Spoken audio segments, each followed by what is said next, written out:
انتوا عارفين احنا دلوقتي امتى؟ احنا بالظبط بعد ما المندوب استلم الاوردرز وسابنا بقى في الهليله اللي احنا فيها دي، فقلت والله لو اوريكوا الدنيا معانا بتبقى ماشيه ازاي. بصوا يا حبايبي بقى، المندوب في الغالب بيجي لنا على الساعه 10 ونص 11 كده الصبح.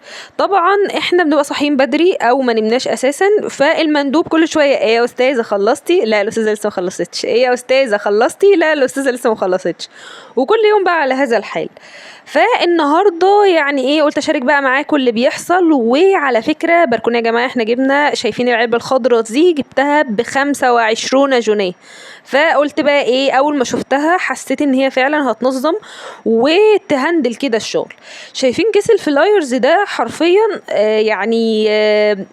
قد نصي بالظبط. يعني انا اساسا طولي قزعه قصيره، فانا حرفيا ممكن اخش في الكيس ده. فالكيس ده بالنسبه لي انا كآية بيسبب لي معاناة يعني، وانا فعلا بشحن الاوردرز الكبيرة بيسبب لي معاناة، انا ممكن اخش جوه الكيس حرفيا.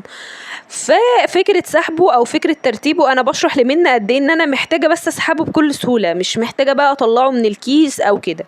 فلما جبت العلبة الخضرا دي حسيت ان هي هتغير لي حياتي. لا لا لا، من غير مبالغة.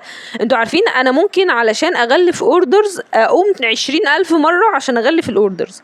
فانا كان الفكرة بتكمن عندي ان انا عايزة اخلي كل الحاجات او كل المقاسات بتاعة الفلايرز والكيس والباكجينج وكله احط منهم بس كمية جنبي. والله يا جماعة ما كنتش طالبة من الدنيا اكتر من كده، يعني انا عايزة بس اخد كمية جنبي ولما تخلص عادي ممكن احطها تاني. فمنى بصراحة مشكورة، طلعت الفكرة دي. احنا قعدنا نحاول معاها لان الكيس فعلا كبير، ممكن مش باين في الكاميرا حجمه بس كبير. وفي المقاس الصغير ده شايفين يا دوبك ان هو ترلي كده وتحط عادي. فمنى قالت لي احنا هنطبقه وان انت تسحبي كيس بكيس. وحطينا بقى كل مقاسات الاكياس اللي انا بستخدمها في التقسيمات والتغليف بتاعة الاوردرز لما بشتغل فيها.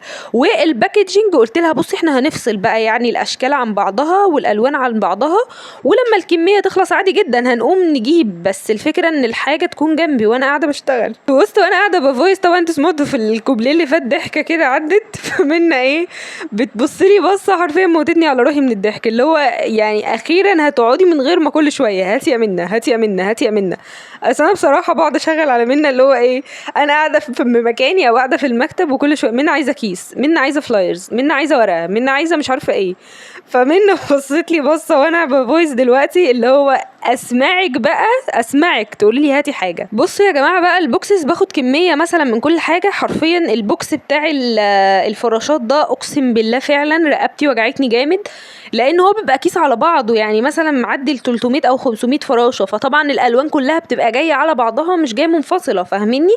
يعني هو الكيس تقريبا بيبقى نص كيلو او كيلو او هكذا. فانا بقعد بقى افصلهم لما بتخلص عادي بنظمه بحيث ان مثلا واحده طلبت فراشه حمراء ما اقعدش بقى الف في وسط الكيس، فاهميني؟ لان الدنيا بتبقى يعني ايه محتاجه سرعه اكتر من كده. عايزه اقول لكم ان فعلا بقيت مقتنعه بفكره هندلة الشغل وتنظيم الشغل اهم كتير من الشغل، والله العظيم. يعني فعلا الوقت بتاع الصبح ده بداية من 5:30 6 الصبح لحد الساعة 11:30 12 انا ما حدش يجي جنبي، علشان انا اساسا مش شايفة نفسي وعايزة الحق اخلص قبل ما المندوب يرن عليا. كذلك برضو في البوكس ده، البوكس ده بيبقى بتاعنا احنا شخصيا او بتاع التصنيع بتاعنا، ملوش اي علاقة بالماتيريالز. يعني انا باخد مثلا كمية معينة من الماتيريالز اللي عندي بنظمها معايا، بحيث ان برضو يا جماعة الموضوع ده بيسبب لي ازمة. طب هقول لكم على حاجة، عارفين انا اول ما بدأت خالص في الشغل ده كان بما اني شخص يعني بيحب يسأل كتير وحتى مع نفسه يجادل كده كتير، فكنت عايزة افهم ايه اهمية البوكسات، مع انها كانت شيء يبدو بديهي اللي هو ايه خير ينظم لنا الخرز. بس اللي اكتشفته بعدين ان جماعة هو بس شيء بيقلل اللي هو كل شوية تنك قايمة قاعدة قايمة قاعدة قايمة قاعدة. ده اللي كان بيحصل معايا لما اجي اعمل حاجة، اللي هو انا قعدت بعد ما قعدت افتكرت ان انا نسيت اجيب الحلقات، بعد ما جبت الحلقات بقى افتكرت ان انا نسيت اجيب الاقفال، مع اني ببقى فاكره. يعني بقعد اقول لنفسي ايه، بقعد اعمل تخيل اللي هو ادي الاسوره بنعوز فيها اقفال وستوبر وغطا ستوبر وخرز ومش عارفه ايه. بس برضو فجاه لما بتقعدي بتكتشف ان انتي مثلا نسيتي ايه الفواصل، فاهمه؟